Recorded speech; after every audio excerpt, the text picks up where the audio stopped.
Hi, everybody. Welcome back to the We Run on Coffee podcast. And we have a special little guest this week. So, of course, I'll start off. I am the co host, Marissa, and I'm Kyle. so we have Kyle on the podcast this week. And we're doing a little topic that's different this week. So, we're going to talk about a movie that we watched, and we're going to kind of go over some of the trivia questions, kind of recap it. We're not going to give too many spoilers, but we'll kind of recap it, and then we're going to ask you each other questions about the movie. Anything else you have to add? I think we can talk about just other movies that we like and stuff like that. Yeah, I think so. So that's going to be kind of where we're starting. So before we get into that, what are you drinking this week? I like to call it an ice spice. He came up with that name when I made this drink earlier. So it's actually apple juice, brown sugar, bourbon, and Fireball. So I had some leftover Fireball, and I hate Fireball. If you know anything about me, I hate cinnamon flavored things. They're just horrible. So I was like, what can I finally do to get rid of this? And it sounded like it would go good with apple juice or like apple cider. And then I was like, well, Kyle asked for something sweet, so I wanted to add a little bit something extra sweet, which was the brown sugar bourbon. So I'm going to have you rate it out of 10. What do you think? Give me some constructive criticism too. It's definitely different. I don't know. It's hard to explain. The cinnamon is very forward, but it's also on the back burner. It's like at the same time. It's interesting. I'd probably say about a 7. It's a good drink. Really? Yeah. What can I do to make it better next time? Oh, I don't know. Okay. Well, if you don't know anything about us, I'm the bartender. Kyle, I always make the drinks for us, and then he always tests them out. I'm the connoisseur. Yeah, sure. Whatever he says. But do you want to ask me what I'm drinking? Yeah, what are you drinking? I made myself a little margarita this week, but if you know about me, I think I brought this up last summer on the podcast. I got the 1800 coconut tequila special recommendation from Hunter, and I put it in a margarita, and it is with just sour mix, some key lime juice, and then a little bit of zero sugar Sprite to make it a little sparkling and not as super strong and sweet. And I think it's pretty good. I would give it I'm gonna give it an 8 out of 10 because I think it could be a little better. It's not I've really been wanting a Mexican restaurant margarita because I went for National Margarita Day, which was February 22nd. And as we're recording this, it's just a few days later. So I have really been wanting one of those, but I haven't been able to go back. And so I'm trying to make an at-home one, and it's not giving what I want it to give yet. I thought it was pretty good. I tried it. In comparison to did you try the one that I had on National Margarita Day? I don't remember. I think that one was just a little bit more lime forward because I really like a tangy, a tangy lime margarita on the rocks, with salt on the rim. That's one of my go-to drinks. So Kyle's doing a little salt bay over here in the corner, but it's not giving what I want it to give, but it's okay. We're going to improve in time for summer. It's only February now. But now we'll kind of go into the questions that I have for him. So my first one is just introduce yourself. Tell us your name, who you are. I know everybody already knows this, but just to get it from you, and then what you do for work. Well, I'm Kyle, like I said earlier. I am Marissa's husband, and I am a cardiovascular operating room nurse. So when full transparency, this is our second take. And the first time Kyle giggled when he tried to say husband because he almost said wife because he never introduces himself as a husband. He always is introducing me as a wife. And I thought that was so funny, but it's okay. Everybody has their little slip ups. So yes, he said he is my husband and he is a cardiovascular operating room nurse. And tell us a little bit about that. You gave a really funny description to me earlier. So I have a better description, but I'll stick with the first one for now. If you think of Grey's Anatomy, if you've ever seen that show, you got a lot of people standing around, with their hands up, trying to be clean and not touching anything. I'm not those people. I'm the one that's running around and grabbing things for those people. I'm also a patient advocate, which means I am the, voice of the patient when they're asleep and they don't have one. But where I work, our bread and butter is open heart surgery. That's pretty cool, isn't it, guys? Everybody give him a round of applause for being a nurse. So my next question for you is, What is your favorite song at the moment? At the moment, it'd have to be Beg Forgiveness by Kanye. Okay, so if anybody doesn't know, Kanye did just come out with an album, and there's like 2 songs on it that Kyle will not stop playing every time we get in the car. So it's Carnival and Beg Forgiveness. So everybody pause the podcast, go listen to those songs, but then come back because we have more to talk about. Are you going to ask me? No. Oh, okay. So the next question, just kidding. I'm going to say my answer. So my favorite song at the moment is probably Lovin' on Me by by Jack Harlow. I think it's just like, it has such a good beat and it makes me want to dance. And we were talking about our favorite songs earlier today. I was like, I just want to dance around, and I put on like Lovin' on Me by Jack Harlow, and I started dancing around the apartment. It was pretty funny. But my next question, it kind of gets us into our topic. So this one is, if you could pick like any 5 movies to watch on a loop, what would they be? Or if you could just like tell us about your favorite kinds of movies. Yeah, I'm terrible with picking, a top 5 movies. I enjoy watching movies very much. So just picking 5 is very challenging for me. But I don't know, a couple of my top ones in no particular order because I can't. The first one would have to be The Wolf of Wall Street. Great movie. It is a pretty good movie. Be honest. Do you watch it just for Margot Robbie? I watch it for Leonardo DiCaprio. Oh, okay. Continue. Margot Robbie's a nice bonus, okay? Okay. Interstellar, because who doesn't like space? I know, it's kind of a crazy movie, and we were talking earlier about this, trying to like narrow down his movies just to like get a more concise list. And he was listing off like all of these different like makes you think movies. Yeah, so to carry on with that, the next movie would be Tenet. Can you explain like a little bit about the movie? I feel like the first 2 people have seen, but Tenet's like a little bit more, people haven't really seen that one as much. And I know I watched it once and it really confused the heck out of me. So I just need a little bit of a description for that one. There's a bit of a theme for my movies that I like. It's a lot of Christopher Nolan. It's just movies that make you think. It's a science fiction. So basically, the part that I remember the most is it's this guy, and he's kind of following this person throughout the movie, and it's like an assassin almost. You can tell me if I'm wrong after my like brief description, but I think it's like an assassin, but it's him in a different like parallel universe or a different life or something. So basically, I have the description of the movie right here. It says the film follows a former CIA agent who is recruited into a secret organization tasked with tracing the origin of objects that are traveling backwards through time and their connection to an attack from the future to the present. So as you can hear, he just said that it's things moving backwards through time and the connection between the past and the present.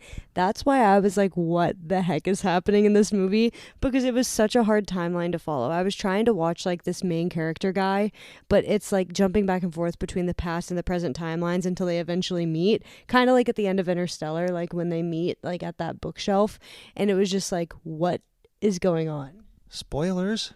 Okay, but that's not a spoiler. It's just they meet at a bookshelf. It's spoilers. Okay, whatever. Sorry, that movie came out in like 2012. If you haven't watched it yet, I'm sorry. I don't know what to tell you. But keep going with your list. Or is that everything? That's all I had, but one just popped into my head. Life of Pi. That one you do talk about all the time, and I remember the first time you made me watch it, we were like 40 minutes in, I was like, why hasn't this man said a freaking word yet? He speaks, okay, especially at the beginning. It's really once you get into the meat of it, he really stops talking. But it's a modern version of Castaway, minus Tom Hanks, and it's I don't know, it focuses more on the spiritual side. But I absolutely love that movie for the visuals. It's such a gorgeous film. That's how I feel about, like, you haven't asked me about my favorite movies yet, but one of the, like, directing companies or, like, production companies that I watch a lot of movies by is A24, and that's how I feel about their movies. It's, like, it's a really cinematic body of work. It's not necessarily that I love what the movie's about, because usually, like I've told you, they confuse the heck out of me. but I just think that they're so like pretty to watch. And if you've ever seen like Euphoria and like those kinds of shows, it's the same like production company. So it's always like really pretty and kind of, I don't know, kind of like trippy a little bit. What are yours? Okay, so I think everybody already knows this, but my favorite movies of all time are the Scream movies. I just think that they're classics. I think that you can't do wrong with like a good old-fashioned slasher, which is kind of, spoiler alert, what we're going to be talking a little bit about today. This one wasn't as much of like full-blown slasher, it was more of a comedy, but it did have that like horror thriller kind of vibe to it. So definitely the Scream movies. I was thinking about this earlier, and I think that one movie that I always think of, I haven't watched it in years, but one that I like continuously watched when I first saw it was The Breakfast Club. I really loved that movie. I told you this when I first told you to. He looks confused, but when I first watched it, I really loved the movie, and I literally pressed play again as soon as it had finished, and I think that that was like a good sign that I really enjoyed the movie. And then I'm not sure if I could even like list out the other ones. I can just think like genre specific like you. But okay, what do you have to say? I have one that I think you would pick, but you might not have thought about it yet. Pitch Perfect series. Okay, I don't think that that's my favorite. I really like the first movie just for like the song choices. I think that the mixes are really cool, but I don't think that I love the movie for like a movie. I just think I like it for the soundtrack. Okay.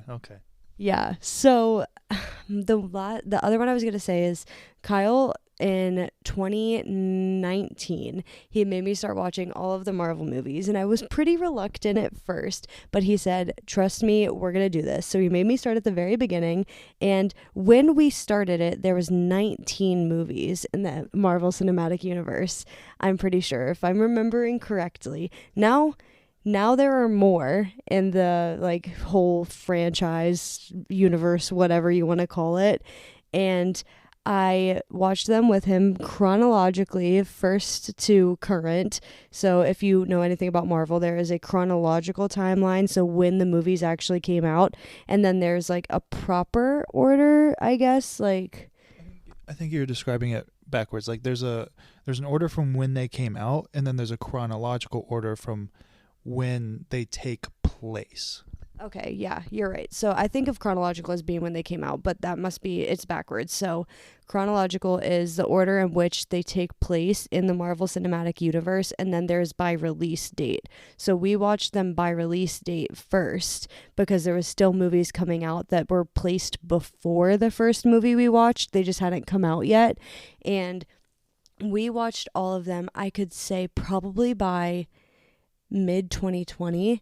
We had only watched them for like a year, and we had caught up and we started watching them in theaters. What do you think?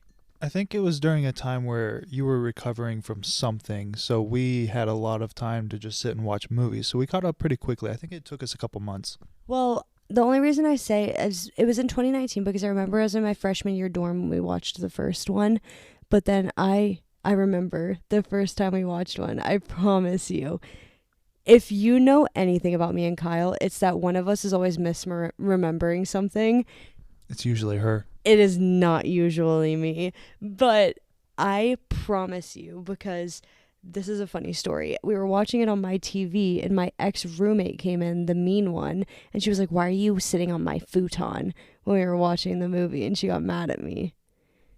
I remember starting watching this at your old house in your bedroom. Like we had to pull up a TV, and I brought over the completed disc, the set that I had. See, I think that we started right before summer maybe, and then we watched them in my room that summer, and then it went to COVID, and that's when we caught up on everything. So what you're saying is right around the summertime when you were home. No, I'm saying that we watched the first one and then we watched them at home. He doesn't believe me, but it doesn't matter. That whole tangent aside, my favorite Marvel movie is what I was getting to, which is the Guardians of the Galaxy trilogy. I would say probably the first one is my favorite just because of the introduction of like the characters and everything. But my favorite character from that movie is Groot, and I don't like Big Groot in the first movie. I like Baby Groot at the very end of the first movie, and then like Teenage Groot in the second movie. He's Baby Groot in the second, like right at the start. Okay. But that is my favorite Marvel movie, and I think that's all the ones that I can like come up with by name right now. Do you have any others that you think I should list as mine? No, Pitch Perfect was the only one that came to mind at the moment. Like, I mean, minus all of the, slasher films. Fear Street. Yeah, okay, you're right. If anybody doesn't know, the Fear Street movies on Netflix, it's a trilogy. So it starts with a movie. I think I've talked about this before, but I definitely did when we were talking about I think me and Erica did a top 10 movies and TV shows episode, and that was definitely one that I had listed in there. So anyways, we've already talked long enough about our movies and such. So are you ready to get into the movie we just watched, or do you have any more questions for me? No, if we're going to stay on the topic of movies, I say we just move on. Okay. I am going to go ahead and pull up my trivia. Don't look at my phone because I'm going to read these trivia facts to you. So the first thing I'm going to tell you guys is about the movie that we just watched. So the movie was called Freaky, and it's a 2020 American slasher comedy film directed by Christopher Landon from a screenplay that was originally written by Michael Kennedy and Christopher Landon, starring Vince Vaughn, Catherine Newton, Katie Finneran, Celeste O'Connor, and Alan Ruck. It's a twist on Freaky Friday, and the film centers on a teenage girl who unintentionally switches bodies with a middle-aged serial killer, and then Jason Blum, as like a part of Blumhouse Productions, is the production company for this movie. So, like I said, it was basically a Freaky Friday movie where people switch bodies, but this time it's like an 18-year-old girl and then a middle-aged man played by Vince Vaughn, and they switch bodies, and the killer goes into this 18-year-old girl, and the 18-year-old girl goes into Vince Vaughn's body, and it was pretty funny. So, do you have anything else you wanted to add to that description? No, just that Vince Vaughn played it perfectly. I was going to ask that later. I think that we should go into like the characters and how they played the roles and see like what you thought about each person like with the body switch. But first, I will go into the trivia facts for this movie. So, the original name for this film was Freaky Friday the 13th, as a reference to the various other Freaky Friday films about a mother and daughter swapping bodies, but this one was also like an homage to the Friday the 13th films as well. I thought that was pretty interesting. Yeah, it's cool that it came out on Friday the 13th as well. Yeah, that was something that we found when we were looking into this. So it was a movie that came out in 2020. It was on November 13th, and I had never heard of it because it must have been like during the time that things just immediately went to streaming because of COVID. Yeah, probably. So the next fun fact or trivia question that I have or statement for this movie is that Catherine Newton was the first choice for Millie, but she originally declined the role, even though she ended up playing it.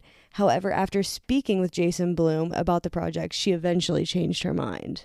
I think it's interesting because a lot of times you don't know like who was originally supposed to be in the role. Yeah, I can see that. I think for the most part she played it well. It was just at the beginning, it just kind of portrayed it weird, like the psycho middle-aged, killer was just like very quiet and distant, trying to figure out their new body, which was a very big contrast to how Vince Vaughn portrayed switching into it, like the 18-year-old or 16, whatever, the teenage girl switching into Vince Vaughn's body. He portrayed it very, very accurately. I just don't know if, she did.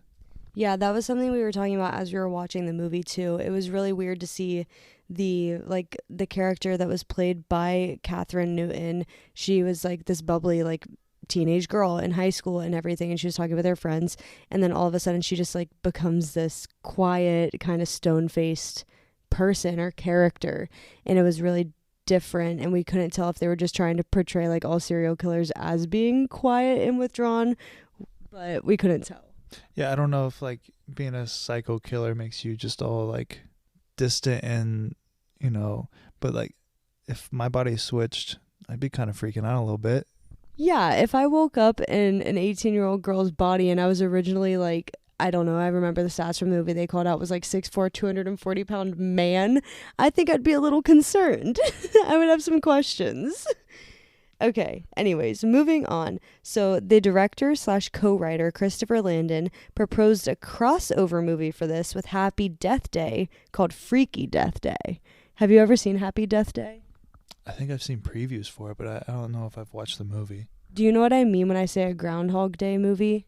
Yes. Okay, I'm just making sure because I feel like sometimes that gets like lost in translation because people are like, Groundhog Day? What do you mean? So if you listeners don't know what a Groundhog Day movie is, what do you have to say? I mean, that's what I thought this movie was going to be. Okay, so a Groundhog Day movie is like when you wake up and you live the same day over and over again. So Happy Death Day is a movie about this girl that wakes up on her birthday and every single day she dies at the end of her birthday. We did watch it together.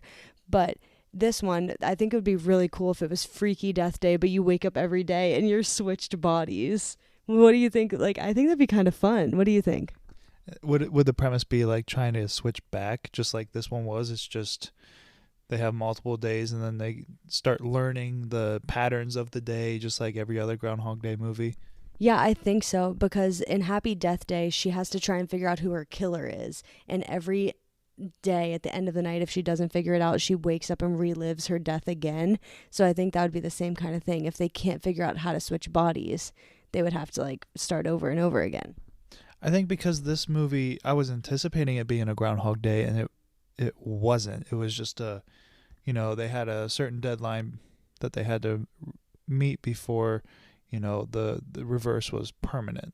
I think that was a good spin on it as opposed to the Groundhog Day. Yeah, I agree. So this next one we actually kind of talked about already. It says the bulk of the movie takes place on Friday the 13th, and the film was released on a Friday the 13th. And we actually figured that out before we even looked at this trivia stuff. So I thought that was pretty cool.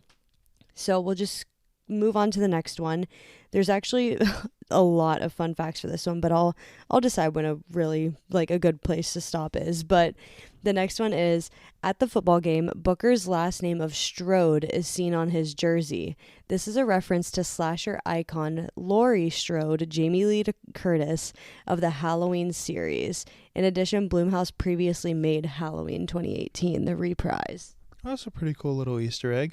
Yeah, I didn't even notice, and I don't think I even would have noticed like what like that character's last name was, because I knew that Laurie was the name of the like person that Jamie Lee Curtis plays in not Halloween Town, what am I saying? In Halloween, but I don't think I would have noticed that Strode was his last name, because I even made a comment. I was like, is Booker his first name or last name? And it was towards the end of the movie. Yeah, I haven't seen Halloween. That's one of the movie series that I haven't really watched. So when I saw the last name is Strode, I just couldn't make the connection because I'd never seen Halloween. Huh. Okay. This next one I was kind of reading while you were saying that, but this one is so funny and I want to see your reaction. So it says Vince Vaughn told the stunt driver to actually hit him with the car when he was crossing the street early in the film, and the director said that Vaughn said he could take the hit, and he did. He took the hit in the movie. He got hit by a car. So when Vince Vaughn is like crossing the street at the very beginning of the movie in like the new girl's body, he got hit by the car. He actually got hit by the car. It didn't seem like he actually got hit by the car. It just seemed like they stopped right before they hit him. But that's hilarious. That's a total dude move. That's why he said he could take it, because they knew he was just going to love tap him. I mean, that's a stereotypical guy move. You just think like, I don't know, guys are kind of like, yeah, I could beat up a gorilla. That's the same energy right there. I could get hit by a car. I could totally take it. Okay, anyways, moving on to the next one. The director says in the commentary that he couldn't get approval to use various search engines and products, but Grindr was completely fine with using a version of their app in the film as long as the character using it was 18. So that's a pretty niche call out that like little like trivia fact is about. So there's like a gay like student in this movie that's friends with the girl, the main character girl, and he pulls up his phone and he's like, do you know like who's on the market in this town? And he shows like a picture of the mailman, and it's like on this Grindr version of an app, and it's really funny. But that's such a silly trivia fact. I didn't realize it was the mailman because I didn't see it. I must have like looked away briefly while they showed it, But then the mailman comes back in later, and I didn't make the connection. That's so funny because I literally saw the mailman when they came up to the door, and I was like, "That's the mailman." I didn't know that's why you were saying that. Okay, that's so funny. So the first title of this movie, how I told you it was supposed to be Freaky Friday the 13th, it was actually called Killer Body. And then it was changed to the Freaky Friday the 13th, and then just a Freaky. And I think that they made a really great decision with that, because Killer Body makes me think of Jennifer's body. They made a great choice. Okay, the next one, this one kind of makes sense. This is the director, co-writer, Christopher Landon, cited Fright Night 1985, The Blob 1988, Scream 1996, Scream 2 1997, Urban Legend 1998, Cherry Falls 1999, and Jennifer's Body 2009 as inspirations for this movie. The Blob just makes me laugh. I've never seen it, but it's giving like The Mist. I haven't seen The Blob either. It's just I've seen the concept and everything. It just makes me giggle. Yeah, well, it's also giving like the Mask, the Jim Carrey movie. It's like kind of a horror comedy, I think. I don't think it's horror. I don't know. I've never seen it. So you have no right. You have no leg to stand on here. Okay, we're moving on. You're only saying that because it starts with the and it's a one word after that. No, because it's like a green mask and it like gets stuck to his face, right? Yeah, okay, all right. I know about it. We're moving on before you can yell at me again. So, in this movie, Pitch Perfect actually has a little mention, and it says, the Pitch Perfect 2 2015 poster in Millie's room is actually the poster from Pitch Perfect 2012, but for some reason has the text Pitch Perfect 2, which I think I kind of noticed. I didn't notice, but I just don't understand. They probably just like, I don't know. The movie came out in 2020, so it doesn't even matter, but I don't know. That's funny. Okay. This one, okay, I said something about this. It says, the Blissfield Butcher, the serial killer in this movie's mask, vaguely resembles a hockey mask most infamously used by Jason Voorhees starting with Friday the 13th Part 3. He later wears a full Aaron Rodgers mask, which is similar to the Michael Myers wearing a William Shatner mask in Halloween 1978 and its sequels. And I even said, I was like, that kind of looks like a Michael mask. And Kyle was like, yeah, it kind of does, just because he knows the infamous posters. Yeah, I picked up on that, but the original or the first mask that what was it, Blissfield Butcher, thank you. The Blissfield Butcher wears, it was a mix between Silence of the Lambs and Halloween. Yeah, I guess that makes sense, but in Silence of the Lambs, the serial killer Hannibal Lecter, he is supposed to be a like kind of drawn characters from like Ed Gein, and he made skin masks out of like his victims. So I think that's kind of close to like it kind of gives like the Aaron Rodgers mask mixed with the hockey mask kind of vibes. I was thinking like the Halloween original mask, the hockey mask, but it was patched with skin if you looked at the details. Oh, it kind of was, because like the mouth looked like it had been cut. Okay, I get what you're saying now. I was a little bit confused. You were like saying it was like put together, and I was like, okay, I thought you were saying the two, but it is kind of giving the two that I said, but also the mask on here was like stitched together. Okay, so this next part is when Millie is asked what her all-time favorite snack is, she replies with triple berry gushers. She's talking about a discontinued flavor of fruit gushers known as triple berry shock, which was introduced in the early to mid 2000s. Do you remember these? I don't, but I want some. They were so good. I remember because we never got gushers as kids. Like, my parents never bought us like the sweet snacks, and we always went to Aldi because we were poor growing up.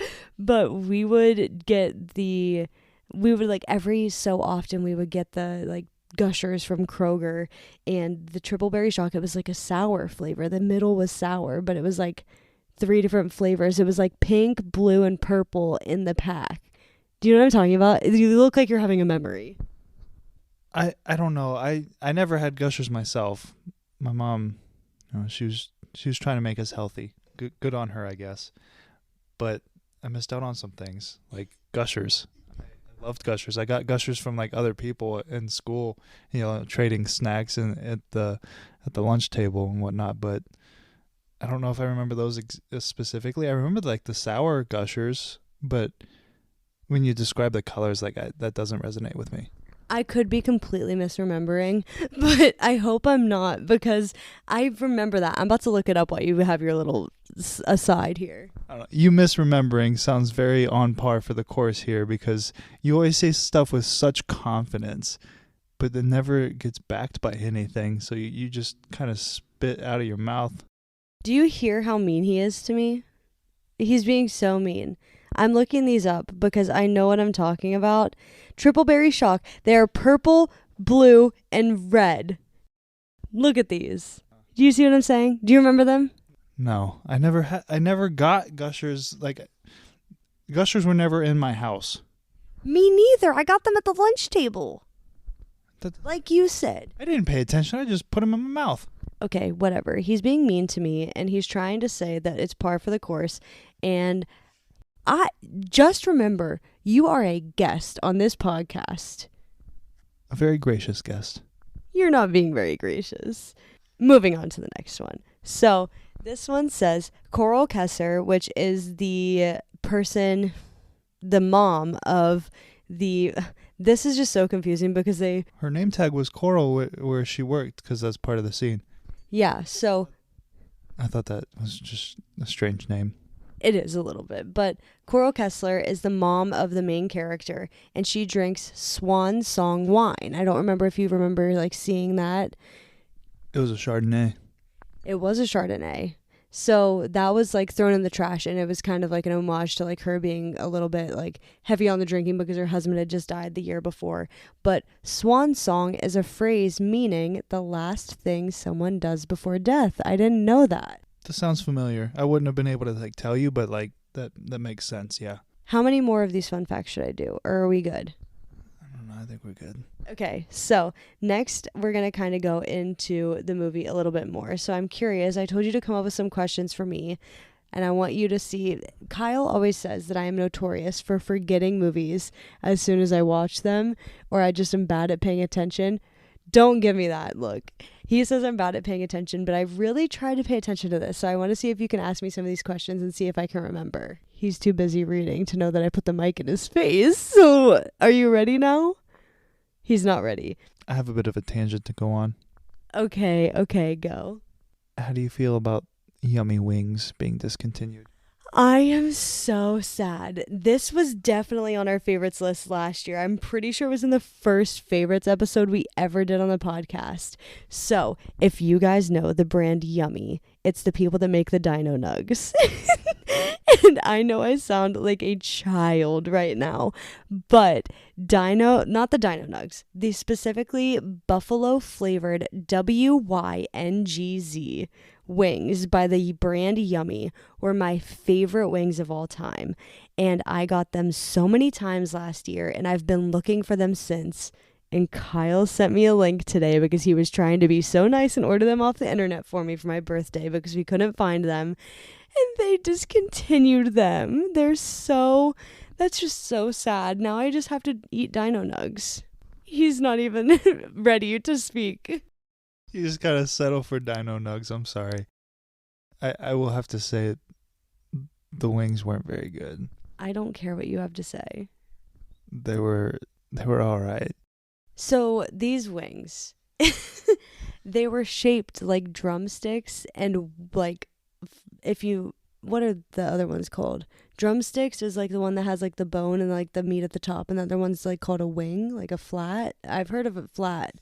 Okay, so there's drumsticks and flats, and these little boneless wings were shaped like actual wings, but they were full of like the best tasting chicken, and they had like the thinnest breading, so it wasn't too much, and it had the perfect buffalo flavor.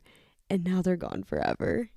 I gotta say the consistency was so close to like the McDonald's chicken nuggets, the chicken aspect of it, which makes me think. I don't want to hear it. It just makes me think of like not good chicken.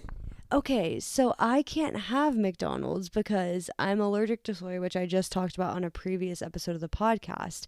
But I can't have soy, so I can't have like McDonald's chicken nuggets because they use a lot of soy filler in their foods. And I am so sad because I can't have them. So these were like my next best thing. Yeah, but I don't eat a lot of McNuggets. We're gonna throw the name out there. I don't eat a lot of McNuggets, but you think of like how they're made, and the description of it is like a pink paste. That's what the wings reminded me of. But they weren't. They were 100% all white meat chicken, and it said that on the container. That's all fine and dandy, but it reminded me of McNuggets. Okay, that's fine. But I'm so sad.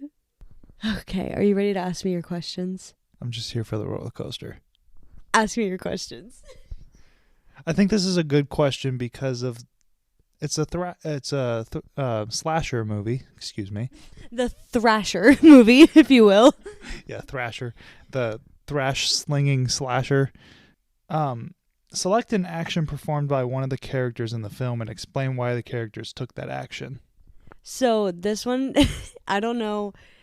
I think I got a good answer. So the action that I'm thinking about is when Vince Vaughn is walking down the street and he has the most feminine walk I have ever seen a grown man do. And he's sitting there. And me and Kyle have these people that walk around our apartment complex, and we call them the main characters because they're always walking with a whole lot of attitude, and we love it. We love to point them out.